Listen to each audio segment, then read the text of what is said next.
Okay, so we had a pretty interesting evening. Yes, we did the ghost tour and got to go to the, I want to say ballroom, it's not the ballroom. The concert hall. Concert hall. They used to call it the casino. We went down in the basement and we went down in the tunnel area.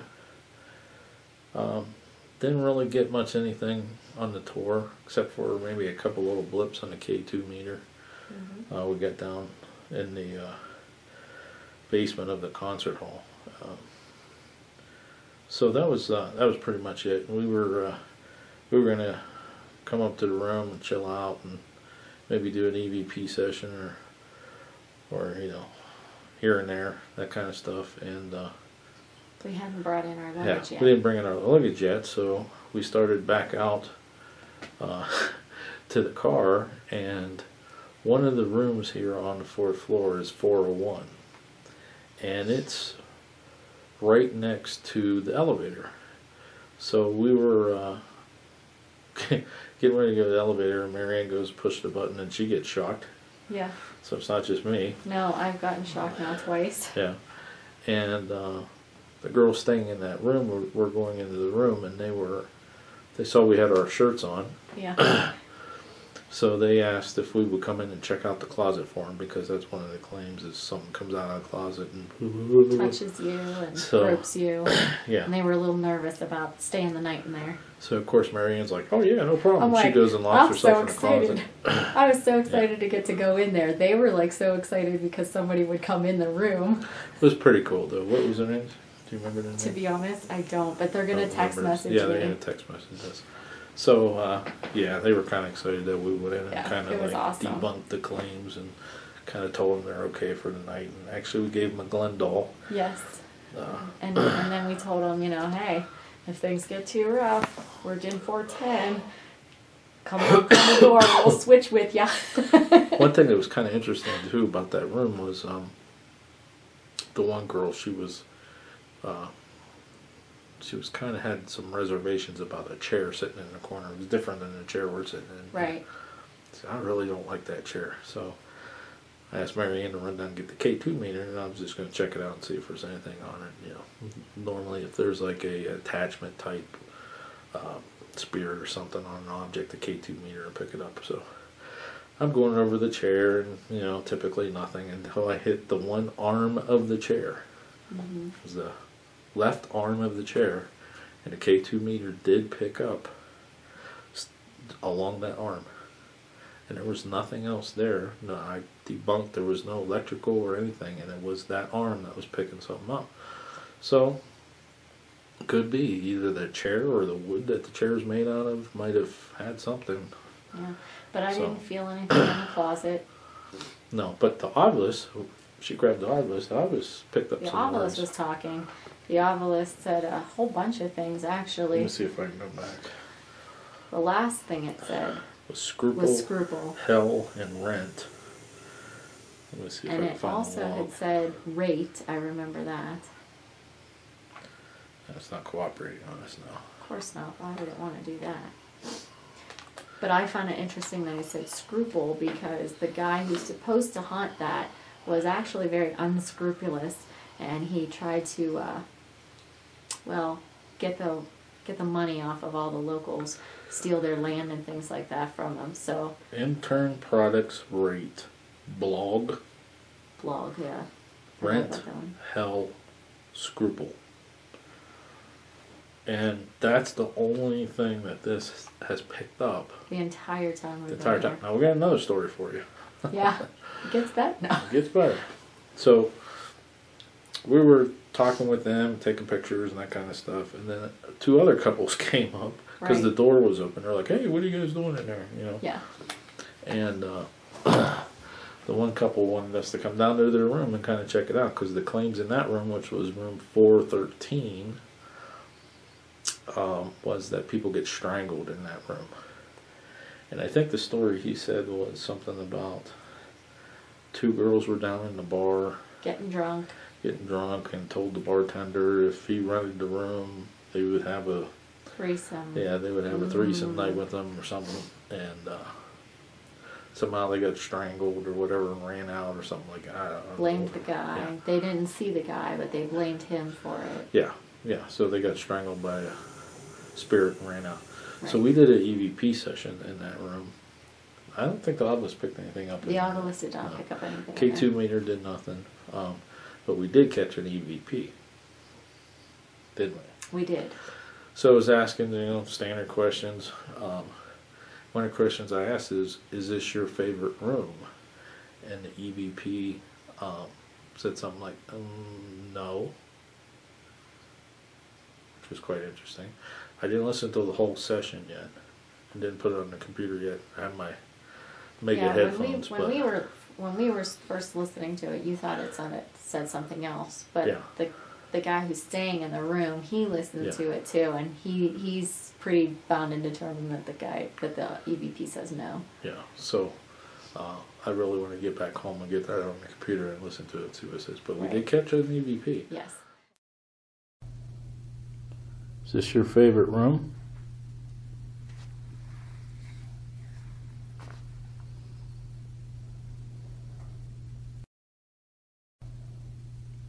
Is this your favorite room?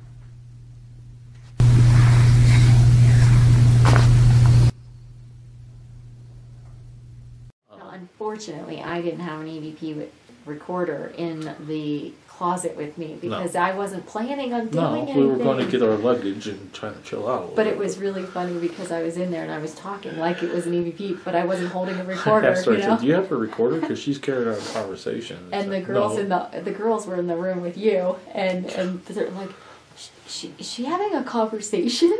Yeah, she does that.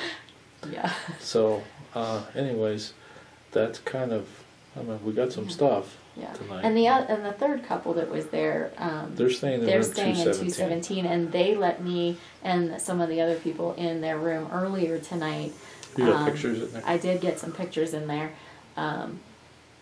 They were real nice and let us in there too, which was awesome.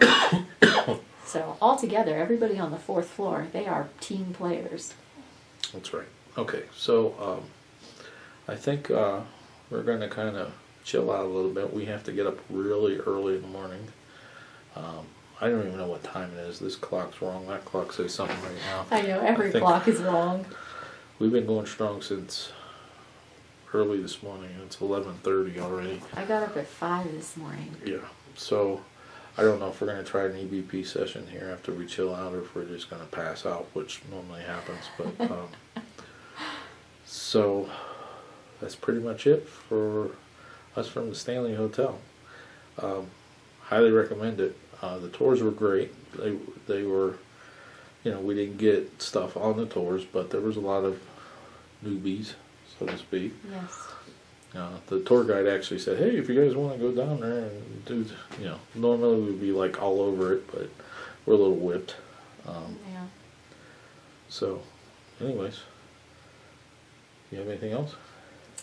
Not at this time, but hopefully later. Yeah. I wanted to make this video because normally we forget half this stuff, but yeah, kind of cool. Yeah. Stanley Hotel, Estes Park, California, or Colorado. The people were from California. Yeah. Okay. All right. So this is Shawn and Marianne. Hey. From the Stanley Hotel. Okay, so in that last video, we kind of gave you a wrap-up and everything that went on during that ghost tour and, well, after the ghost tour, which was way more exciting.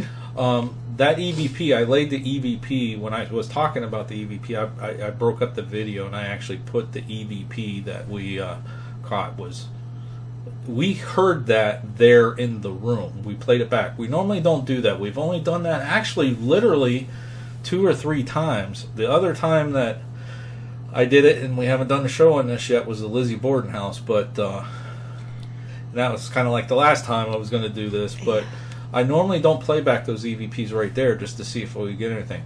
Normally, like when we go out, especially with our group from Dark Shadow Ghost Tours and Divine Paranormal, when we go out, we have an SB7 or we have a novice or something like that. But when we travel, it's kind of hard to use those things, especially if you're staying in a hotel. You can't be using an SB7; it's just too noisy. Right. So when we were doing the EVP with that couple, and I was like, let's just see if we caught anything, and I played it back, and I heard that, and I'm like, yeah, we got something. So yeah. Plus, the girl was kind of a little bit she was a little nervous, jumpy, so she it kind of helped actually her. Borderline. I'm ready. I don't want to leave. I don't want to stay in the room. All right. Yeah. Now, normally what we do is we bring our recordings back and we kind of go over them, go over those, go over the photos, go over video and that kind of stuff. And I have to confess, we have literally more than hours. We have months of information that we still need to go over. However, we did go over all their stuff with the Stanley Hotel, and that's what we're doing now. Is why we're putting out our haunted travels is as we start to go over this stuff, we want to document it and put it out there. And we hope you guys enjoy the channel and as much as we do. I mean, because we have fun with it. But I do have some photos that I want to show you of some of the things that we caught. Now, normally we kind of like take orbs. Most paranormal investigators, they just discount orbs. These ones that I'm going to show you, I know for a fact there was nothing wrong with the lens. There wasn't lens flare, and it was dark. Right? When we were in the concert hall, yes, pitch black dark. So I'm going to try this right now. I'm going to try to transition over and show you this one picture. Now this picture, let me set it up a little bit. We were in the concert hall, and they were performing some sort of test using pencils. Yes. You probably saw pictures of that. They were explain that what they were doing. They were using pencils as dowsing rods. Right. Yeah. So that's pretty much it. Yeah. You pretty much just said it. That's pretty much it. And we kind of discount a little bit because that's in control of the individuals who are holding it. Yeah. But notice, like right under my nose, if you look down there, you see that orb right there? That was a little interesting. But I noticed at that time when I was getting that orb, that now my phone, you see my phone, it's in my pocket there. I set my phone to airplane mode too. In most cases I shut it off because that'll set off the K2 meter, especially if you're getting a notification or a text or something like that. But while they were doing the session and they were calling out names and calling out the Stanleys and things like that, that K2 meter started going off, and that made me stand up and like, whoa, something's going on here. And when I went back and looked at those pictures and saw that orb, I'm like, wow, this is kind of interesting. All right, we got some more here for you. Yes, and I believe this is also going to be right there in the concert hall as well. Yeah. So we were in the balcony.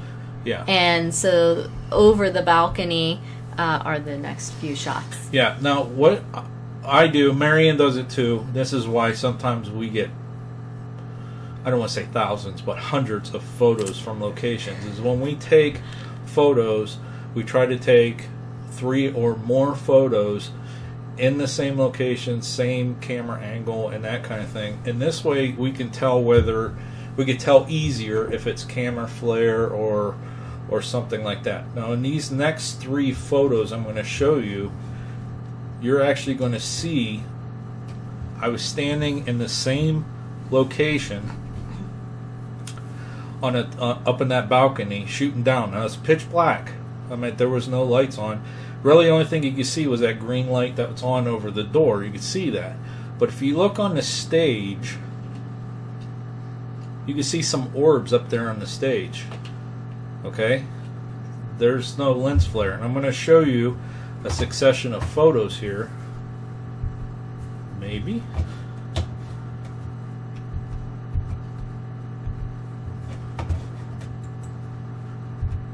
Here's another one that was taken, what would you think, maybe 4 seconds after the first one. And you can see where those orbs have moved. You see now it's down behind those chairs. I mean, look at that one right in the middle, the first row on the right. There's a real bright one right there on that chair. And that colored one a little further over to the right. There's one like on the right in front of the stage. And I believe at this time he's talking about spirits and stuff that they see on the stage and in the first row, and I actually caught that. Now Right. here's another picture, and they're gone. But you can see that it's actually They've all the moved. way across, Yeah. and it's large like that. The initial one that was on the stage, right by the first window there. Yeah, so let me go back to the first. So there's the first one. About 8 seconds later, there's the second one, and then boom, third one.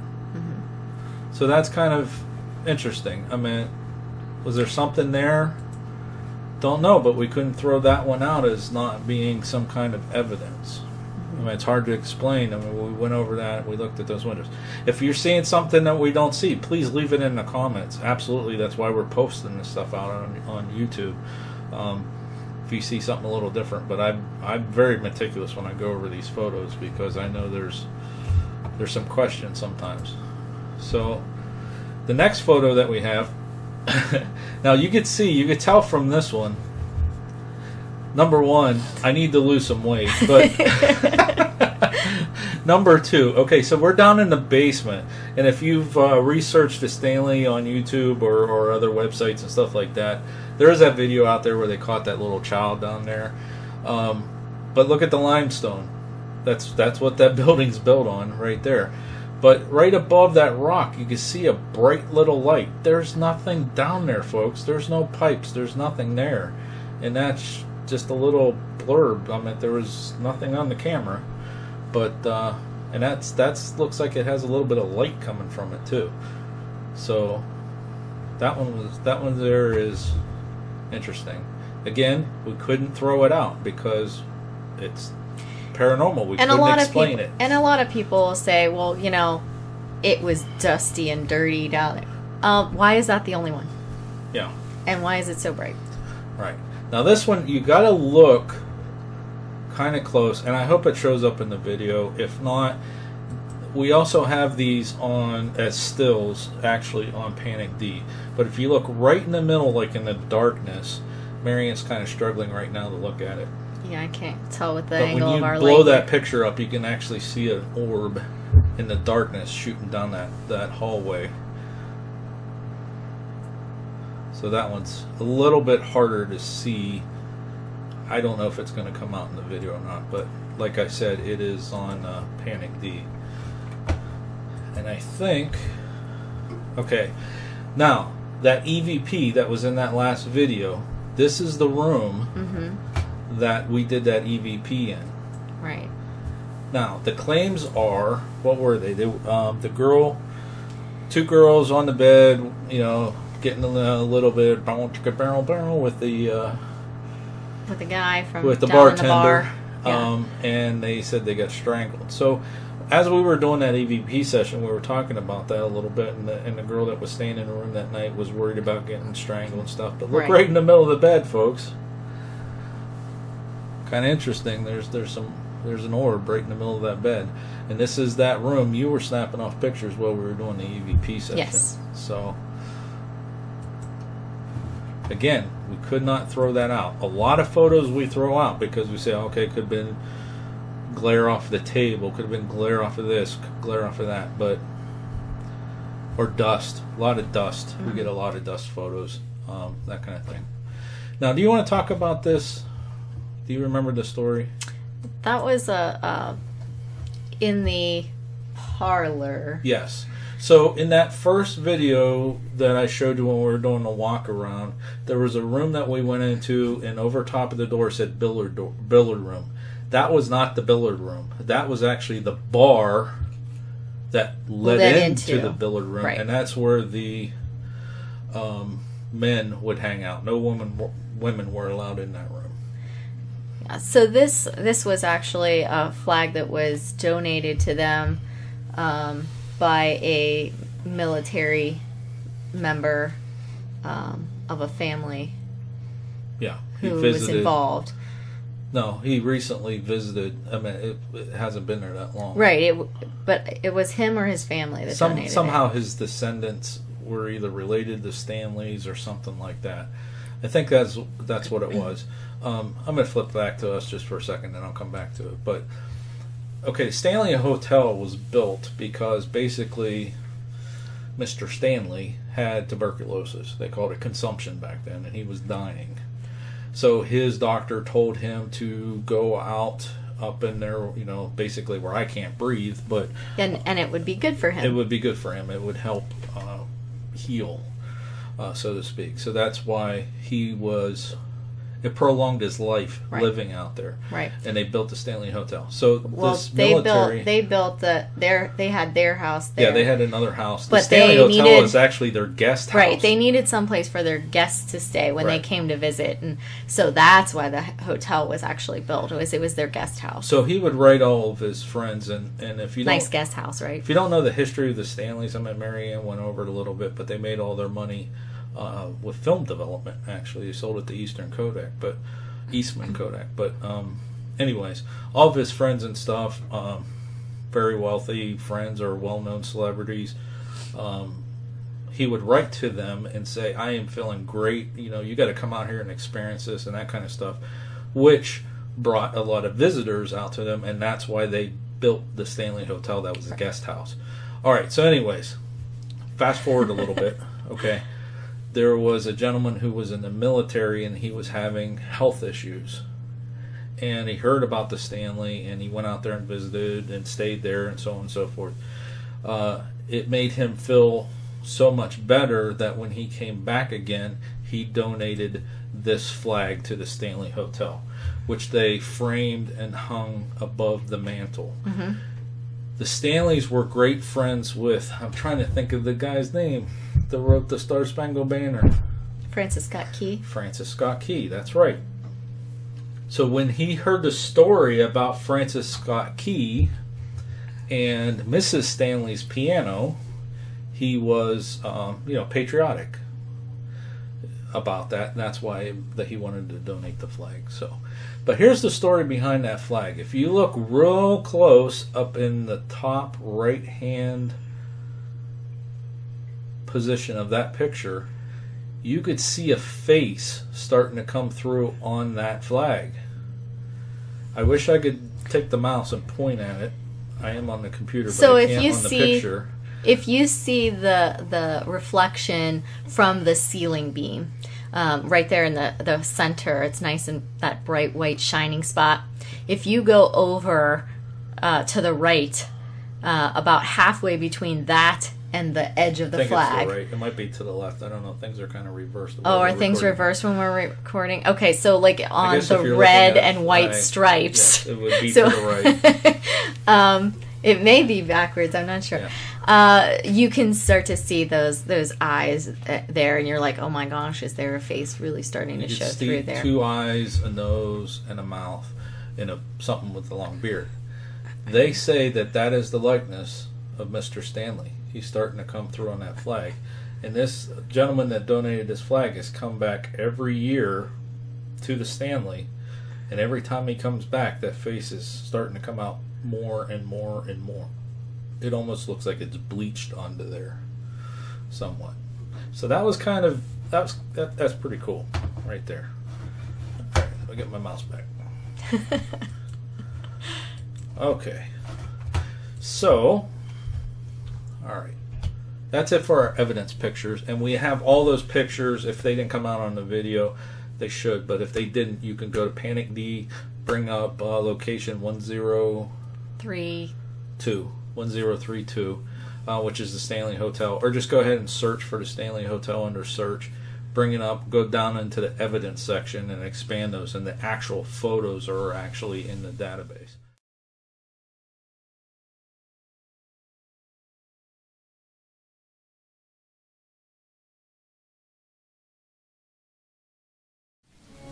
If you like this video and like to see more in the future, please be sure to hit the subscribe button and give us a like below.